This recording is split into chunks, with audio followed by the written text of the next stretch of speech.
on the road again. Just can't wait to get on the road again. So day 93, we took our time getting back on trail after the rainy day the day before. Throughout most of the day, we had to contend with a bunch of water in the trail due to all the rain that had come down the day before. I also ran into another issue whenever I got to the shelter that night, realizing that the internal frame of my backpack had broken, making it not sit on my back well for the next several days until I was able to get it fixed. My back! Oh, my back! So days 94 and 95, we really started to turn up the mileage, making our way deeper into Vermont, where we started to get some of the true Vermont views. Some of the best views we had were up on Killington and Stratton Mountains. Hip, hip. Hip, hip. Hip, hip. Hip, hip. When you're on a holiday, you can't find the words to say all the things that come to you, and I wanna feel it too. On an island in the sun, we'll be playing and having fun, and it makes me feel so fine I can't control my brain. Hip, hip. Hip, hip. When you're on a golden sea, you don't need no memory, just a place to call your own as we drift into the zone. On an island in the sun, we'll be playing and having fun, and it makes me feel so fine I can't control my brain. We'll run away together, we'll spend some time forever, we'll never feel that anymore. Hip, hip. Hip, hip. So day 96, we started the day by making our way across a gorge. We ended up having some difficult sections of hiking throughout the day, but still got in a lot of mileage.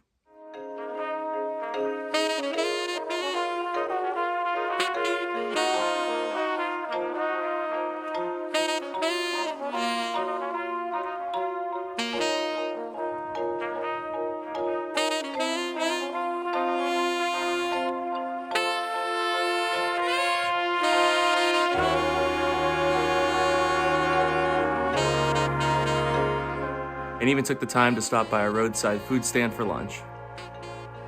We also passed the 1,700 mile mark, marking our way 500 miles away from Katahdin.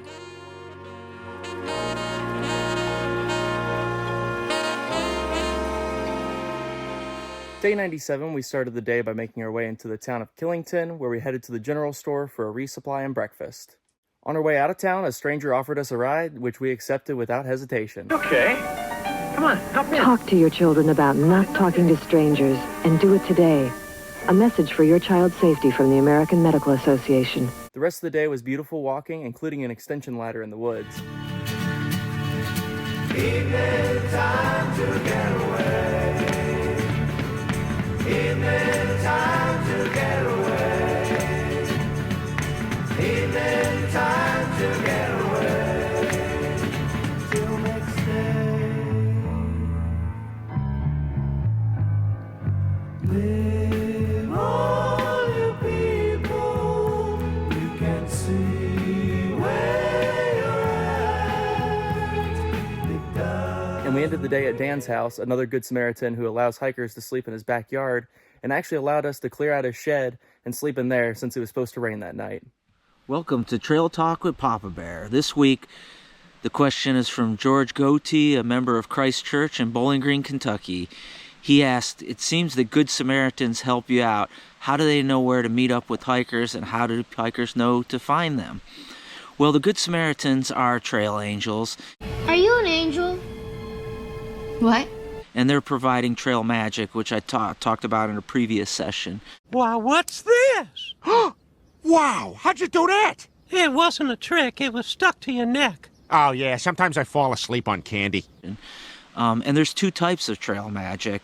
There's planned and unplanned. So unplanned is basically when you come up to a trailhead and someone's set up there providing food or some type of services. The planned type is exactly that. We text, call, and plan something out.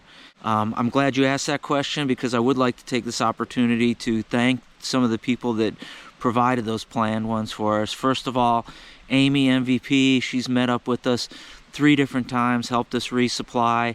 You know, we couldn't have done this trip without her. Next, Greg Rasmus, the Night Sloth.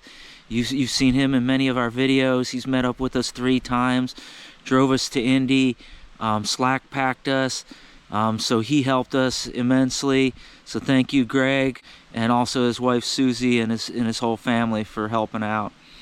Also, Amy and Bill Roberts, they took us in right before Shenandoah. Lee Young helped to coordinate that for us, and we got some good rest before we went through Shenandoahs. David Waugh helped us resupply in New York, and then in New Hampshire, Kate and Monty Smith helped us to pick us up, gave us a place to stay. We had some good rest before we hit the White Mountains, so we thank all those people.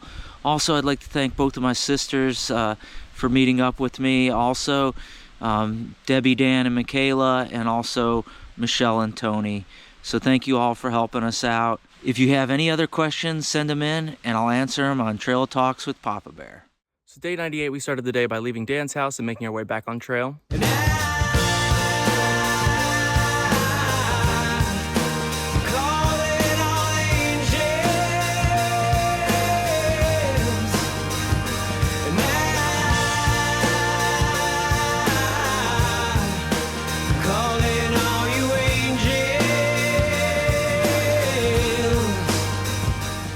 Later in the day, it started to rain on us as we made our way to the Vermont-New Hampshire border, eventually making our way into New Hampshire and into the town of Hanover. Here in Hanover, we met up with my Uncle Monty and made our way back to his cabin, where we spent the weekend with him and my Aunt Kate. Day 99, we ended up zeroing, spending the day relaxing and spending time with family. I was also able to finally get my pack fixed, totaling 116 miles I went with a broken pack. All right, and finally I've got the weekly totals for you. So this week we went 137 miles. I took 310,023 steps, had an ascent of 5.7 miles and a descent of 5.9 miles. So that's equivalent to going down and up the Grand Canyon just over 6 times. And then for our running totals, we ended at mile marker 1,755 and finally passed the 4 million step mark, ending at 4,027,763 steps. So that's all I had for this week. Follow along next week as we make our way through the White Mountains. But until next time, stay blessed and happy trails.